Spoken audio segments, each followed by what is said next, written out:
Hello guys, today we've come to my Crazy Society Studies episode 4. I guess I'm becoming the new YouTube conqueror. Just kidding. Do you know what video games taught me? Especially Beyond Good and Evil? Apparently our world leaders are aliens. Who are our true leaders then?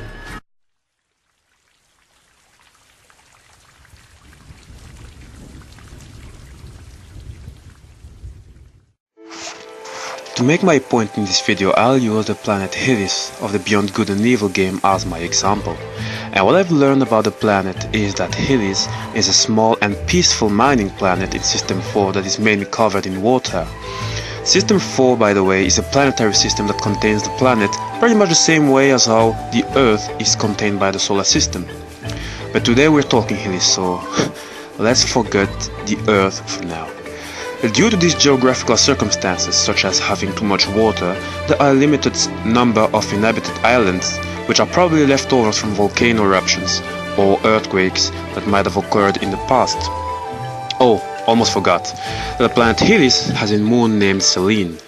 The orbiting moon of Helios resembles ours a lot. I mean, the environment in there consists mainly of craters, rocks, and fluids.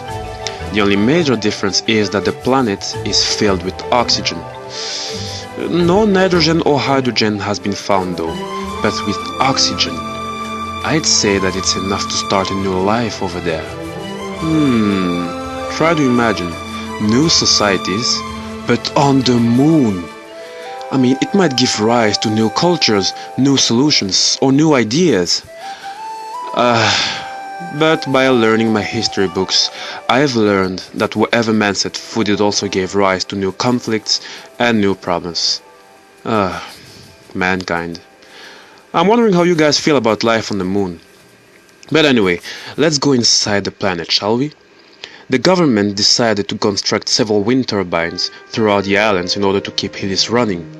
These were constructed to provide an ecological form of electricity for all inhabitants. Choosing this form of providing electricity guarantees the level of ecology of Helios, which would be perfect because, well, you won't be destroying other animals' habitats, and there's less chance of having a polluted atmosphere, which, in some cases, could be seen with the naked eye, and is causing more and more harm. There's also less chance of having too much toxic waste or industrial dump that leads to us having polluted water. Shocking images, huh? Too bad that these images are the truth, and we should all be aware of it. I've mentioned animals, didn't I? There's something so awesome that I've got to tell about them. The planet Helios has such an awesome way of dealing with animals. In the planet, there happens to be two types of species. You have the sentient species, like for example the Taurus sapiens, and I hope I'm pronouncing it right, the Carcharodon sapiens, who are shark and bull humanoids, and the animal species, such as slugs, rats, and go on.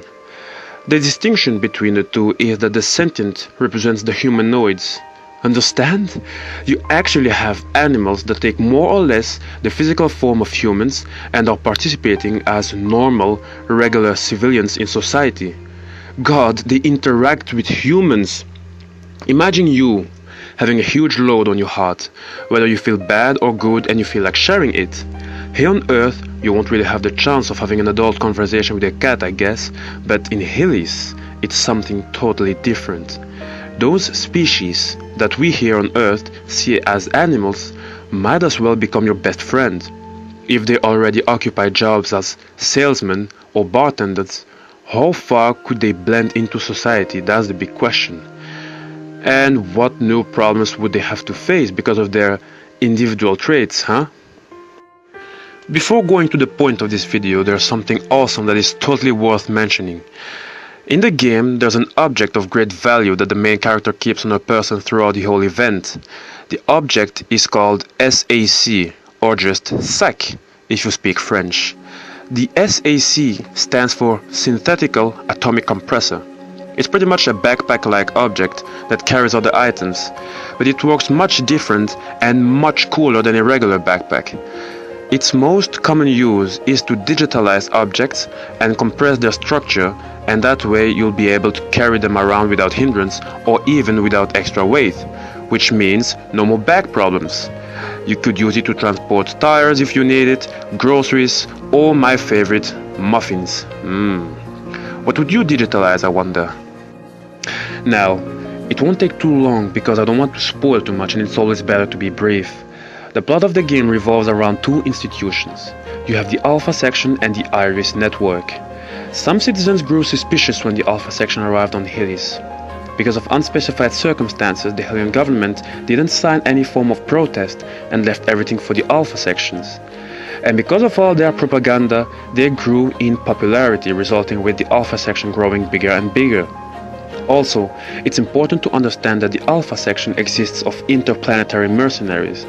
And even though these mercenaries are foreign, they are considered as the heroes and defenders of Helios and are praised for their campaign against the Doms by a majority of the population. And the Doms, well, they could pretty much be seen as a parasitic alien species that kept attacking Helios for the past 20 years. They attack the planet every 14 hours relentlessly, usually with violent meteor showers.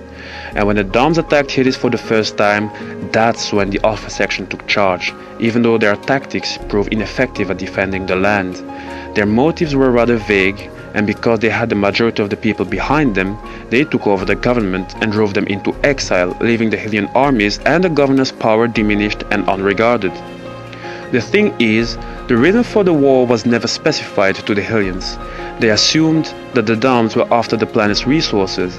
That means that the Hellions were either left in ignorance or they were misinformed. But they noticed that after every attack several people were gone missing, leading them to believe that they were abducted. That's why the Iris Network came on the scene.